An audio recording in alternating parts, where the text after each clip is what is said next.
Now I am going to discuss this problem, and the problem is that we have to find the equation of a line, and this line is parallel to y-axis, and this line will passing through the point of intersection of these two lines. Then what will be the approach of this problem?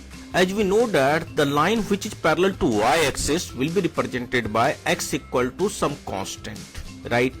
This constant can be calculated by finding the point of intersection of these lines, and that point of intersection will satisfy this line to get the value of constant c. This is the approach to solve this problem. Now I am going to solve this problem.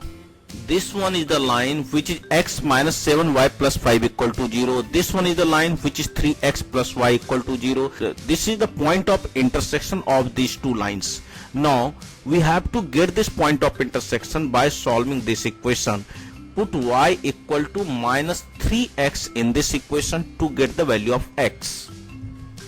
After putting the value of y equal to minus 3x in this equation, we can get x minus 7 into minus 3x plus 5 equal to 0. After solving this equation, we can get x equal to minus 5 divided by 22.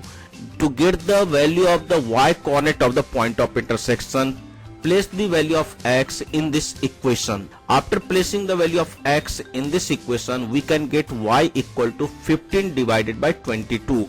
Hence, the point of intersection of these two lines will be minus 5 divided by 22 and 15 divided by 22. Point of intersection of these two lines will come out minus 5 divided by 22 and 15 divided by 22.